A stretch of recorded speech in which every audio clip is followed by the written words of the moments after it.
नमस्कार, मैं हूं संजय शर्मा। आप देख रहे हैं 4PM न्यूज़ नेटवर्क। पिछले कुछ सालों में महामानव पूरे देश और दुनिया का चक्कर लगा चुके थे।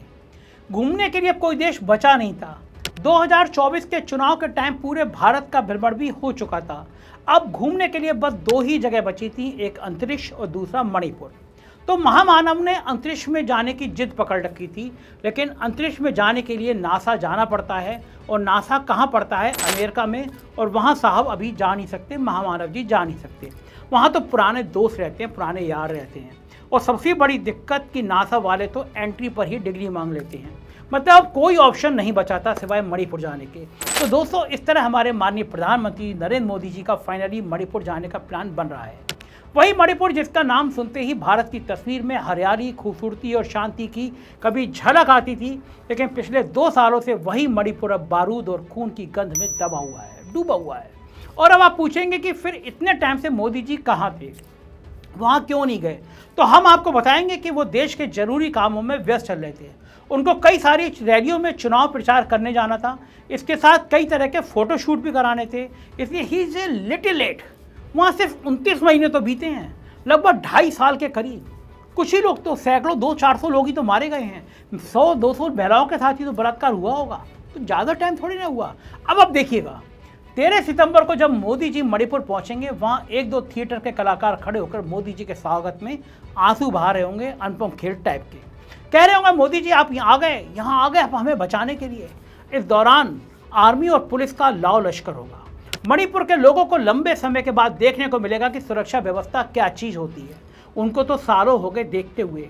हालात ये हैं कि वहाँ के चीफ जस्टिस थे, उन्होंने मुझसे कहा कि मेरे घर के सामने गोलियां चल रही थी आधे घंटे तक। सोचिए, ये मणिपुर है। ऐसे हालत में पहली बार उनको सिक्योरिटी दिखेगी, क्योंकि वहाँ तो गवर्नर के घर पर भी गोलियाँ चलने लगी थी। अगर स्थिति थोड़ी सी भी बिगड़ी तो मोदी जी वहाँ पर थोड़ा सा रो देंगे, बढ़िया सी रील बन जाएगी, कहेंगे कि आज मेरा दिल बहुत दुखी है, इस टाइप का बढ़िया सी रील बन जाएगी। और माइक भी मिल गया तो इन सब के लिए नेहरू को जिम्मेदार भी ठहरा देंगे। इस दौरे की असली खासियत ये है कि प्रधानमंत्री पूरे राज्य में केवल 3 घंटे रुकेंगे, बहुत है। पूरे 29 महीने इंतजार करवाने के बाद जनता को मिलेगा 3 घंटे का भाषण पैकेज। और गोदी मीडिया की भूमिका उस दिन देखने वाली होगी। अंजना ओम कश्यप, रूपका लियाकत, सुधीर चौधरी जैसे गोदी मीडिया काँव काँव कर रहे होंगे। इस बीच कुछ लोग हैं जो अभी तक पूछ रहे हैं कि क्या इतने बड़े संकट से गुजर चुके राज्य के लिए 3 घंटे का दौरा मजाक नहीं है। कांग्रेस तो कह रही है कि मणिपुर वासियों का अपमान है। शिवसेना कह रही है ये कोई दौरा नहीं बल्कि पर्यटन है। अब कुछ तो लोग कहेंगे लोगों का काम है कहना। छोड़िए सब बेकार की बातें, आगे बढ़ते हैं। आपको मणिपुर के बारे में बताते हैं। 3 मई 2023 को वो तारीख थी जिस दिन मणिपुर में हिंसा की आग भड़की थी। एक तरफ मैतेई समुदाय था, दूसरी तरफ कुकी और अन्य आदिवासी थे। वजह थी मैतेई समुदाय को अनुसूचित जनजाति का दर्जा देने की मांग। कुकी और अन्य आदिवासी मानने को तैयार नहीं थे, और फिर देखते देखते आग लगी, हिंसा फैली, गांव जले, चर्च जलाए गए, 260 से ज़्यादा लोग मारे गए, हजारों परिवार बेघर हो गए। दोस्तों, मणिपुर की हालत इतनी खराब हुई कि मुख्यमंत्री एन वीरेंद्र सिंह को फरवरी 2025 में इस्तीफा देना पड़ा। अफसोस कि वो इतने लंबे समय तक मुख्यमंत्री बने रहे, उन्हें बर्खास्त नहीं किया गया। इसके बाद राष्ट्रपति शासन लगा। सुप्रीम कोर्ट तक ने कहा कि मणिपुर का संवैधानिक तंत्र पूरी तरह से ध्वस्त हो गया। और मोदी जी उस वक्त कहाँ थे? वो तो मानो चुपचाप से मौन व्रत साधे बैठे रहे।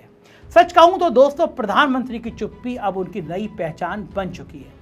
गुजरात दंगों के दौरान भी यही चुप्पी, किसान आंदोलन के दौरान भी यही चुप्पी, वोट चोरी पर भी यही चुप्पी, और मणिपुर में भी यही चुप्पी। मानो देश का प्रधानमंत्री नहीं, कोई मूक कलाकार हमारे सामने बैठा हो। मोदी जी के मणिपुर ट्रिप की सूचना बाहर आती विपक्ष अब उनके ऊपर हमला कर रहा है। कांग्रेस नेता जयराम रमेश ने मोदी जी के 13 सितंबर के दौरे पर तंज कसते हुए कहा कि प्रधानमंत्री 29 महीने बाद मणिपुर जाएंगे, लेकिन सिर्फ 3 घंटे के लिए। ये क्या है? जनता का अपमान। जनता ने इतने लंबे और दर्दनाक महीनों तक उनका इंतजार किया, और अब मिल रहा है 3 घंटे का औपचारिक दौरा। जयराम रमेश ने आगे लिखा कि यह असल में मोदी जी की बेरुखी और असंवेदनशीलता का प्रमाण है। वो मणिपुर में नहीं बल्कि अपने कैमरों और PR टीम के बीच जाएंगे। और कांग्रेस अकेले नहीं है जो ये सवाल उठा रही है। शिवसेना उद्धव गुट के नेता संजय राउत ने भी सीधा वार करते हुए कहा कि जब मणिपुर जल रहा था तब जाने की हिम्मत नहीं थी, अब जब प्रधानमंत्री पद से विदाई का समय नज़दीक है तो पर्यटन करने जा रहे हैं। वह पर्यटन सुनकर पूरा दृश्य सामने आ जाता है। जैसे कोई नेता सचमुच 3 घंटे की पिकनिक के लिए जा रहा हो। हेलीकॉप्टर से उतरेंगे, थोड़ी देर भाषण देंगे, फिर सेल्फी खिंचाएंगे और फिर वापस दिल्ली आ जाएंगे। लेकिन दोस्तों, बात सिर्फ दौरे की नहीं है, बात है उस संवेदना की जिसकी जनता अपने प्रधानमंत्री से उम्मीद करती है।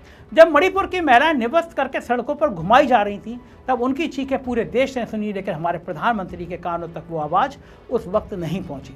संसद के सत्र में भी विपक्ष बार बार मांग करता रहा कि प्रधानमंत्री मणिपुर पर बयान दें, वहां जाएं, लेकिन मोदी जी ने हर बार चुप्पी साध दी, जबकि राहुल गांधी इस दौरान 3 बार मणिपुर हो आए। पीड़ितों से मिले, राहत शिविरों में गए, लोगों का दर्द सुना। भले राहुल गांधी को बीजेपी पप्पू कहे, लेकिन इस बार जनता ने साफ देखा कि असल में किसके पास संवेदना है और कौन सिर्फ सत्ता का मोह पालकर बैठा है। खुद गृह मंत्री अमित शाह वहां कई बार दौरे कर चुके और संसद में खड़े होकर राष्ट्रपति शासन को 6 महीने बढ़ाने की बात भी कर चुके हैं। सुरक्षा बलों ने लूटे गए हजारों हथियारों में से करीब 3000 हथियार बरामद भी कर लिए। हालात कुछ हद तक सामान्य हुए, लेकिन तनाव अब भी हर गली हर गाँव की हवा में तैर रहा है। और ऐसे माहौल में अब प्रधानमंत्री 3 घंटे के लिए जा रहे हैं। सोचिए, 3 घंटे में वो क्या कर लेंगे? मणिपुर की आग बुझा देंगे, 260 जाने वापस ला देंगे, बेघर हुए हजारों लोगों को छत दे देंगे, या फिर बस वही करेंगे जो हर जगह करते रहते हैं, भाषण, आंकड़े और कैमरों के सामने भावुक होकर दिखाने की एक्टिंग। दोस्तों, जरा सोचिए कि 29 महीनों से जलते घर के सामने चौकीदार खड़ा है, लेकिन वो घर में झांकने की बजाय सिर्फ दीवारों को पेंट करवा रहा है। और जब सब कुछ राख में बदल चुका है, तब आकर कह रहा है कि लो, अब मैं 3 घंटे के लिए तुम्हारे घर आया हूँ। क्या ऐसे चौकीदार पर भरोसा किया जा सकता है?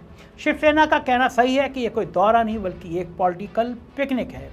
बीजेपी की पूरी कोशिश होगी कि इन 3 घंटों में मोदी जी कुछ तस्वीरें खिंचाएं, कुछ मजबूत सरकार, शांतिपूर्ण मणिपुर जैसी लाइनें बोलें और फिर उन्हीं चुनावी रैली में उसका फायदा उठाएं। लेकिन सवाल यह है कि क्या जनता इस बार इन चालों को समझ नहीं रही है? दोस्तों, ये राजनीति का सबसे क्रूर चेहरा है। एक तरफ लोग भूख, हिंसा और विस्थापन से जूझ रहे हैं और दूसरी तरफ सत्ताधारी पार्टी इसे फोटोशूट का मौका मान रही है। हम सब ने देखा कि 2023 में जब हिंसा की आग चरम पर थी, तब मोदी जी विदेशों में भाषण दे रहे थे, अंतर्राष्ट्रीय मंच पर भारत विश्व गुरु का नारा लगा रहे थे और उसी वक्त भारत का एक राज जल रहा था। यही वो फासला है जो नेता और जनता के बीच खाई पैदा करता है। कांग्रेस, शिवसेना और विपक्षी दल लगातार कह रहे हैं कि प्रधानमंत्री की संवेदनशीलता गायब हो चुकी है और 3 घंटे का ये दौरा इसे और साबित करता है। क्योंकि दोस्तों, सच ये है कि प्रधानमंत्री बनने के बाद मोदी जी जनता से मिलने नहीं जाते, बल्कि कैमरों से मिलने जाते हैं। राहुल गांधी ने जब मणिपुर का दौरा किया था, तो वहाँ की महिलाओं ने उन्हें गले लगाकर रोया। पीड़ितों ने उनसे अपनी आप बीती सुनाई। वहाँ कोई बड़ा मंच नहीं था, कोई विशाल रैली नहीं थी, लेकिन जनता को लगा कि कोई उनकी तकलीफ सुनने आया है। अब वही राहुल गांधी जनता के बीच लोकप्रिय हो रहे हैं और मोदी जी केवल दिखावटी दौर में सिमट गए हैं। अब जरा आंकड़ों की बात करें तो पिछले 29 महीनों से मणिपुर हिंसा की चपेट में है। 260 से ज़्यादा मौतें, हजारों घायल, हजारों परिवार विस्थापित हो चुके हैं। ये आंकड़े सिर्फ संख्याएं नहीं हैं, बल्कि टूटे हुए घर, बिखरे हुए रिश्ते और बर्बाद हुई जिंदगियां हैं। और इनके बीच अगर प्रधानमंत्री सिर्फ 180 मिनट बिताकर लौट आते हैं, तो इसका मतलब साफ है कि सरकार के लिए जनता सिर्फ वोट है, इंसान नहीं। दोस्तों, राजनीति में संवेदना सबसे बड़ा हथियार होती है, लेकिन जब नेता संवेदना खो देता है तो उसकी राजनीति भी खोखली हो जाती है। मोदी जी का मणिपुर दौरा यही दिखाता है कि उनके लिए सत्ता की कुर्सी ज़्यादा अहम है, जनता की तकलीफ कम। और यही वजह है कि आज विपक्ष एकजुट होकर सवाल उठा रहा है। कांग्रेस कह रही है दौरा अपमान है, शिवसेना कह रही है पर्यटन है और जनता कह रही है हमें भाषण नहीं, समाधान चाहिए। तो दोस्तों, सवाल अब भी आपसे है कि क्या 29 महीने बाद मोदी जी का जाना ठीक है? क्या 29 महीने जलने के बाद सिर्फ 3 घंटे का दौरा मणिपुर की आग बुझा सकता है? क्या प्रधानमंत्री का ये औपचारिक भाषण जनता के जख्म भर सकता है, या फिर ये दौरा सिर्फ एक और चुनावी स्टंट है जो कुछ तस्वीरें और नारे देकर ख़त्म हो जाएगा? इसका जवाब आप हमें कमेंट करके जरूर बताइएगा। आपको ठीक लगती है वो खबर तो अपने दोस्तों को भेजिएगा, चैनल को सब्सक्राइब और ज्वाइन करिएगा। शुक्रिया, थैंक यू।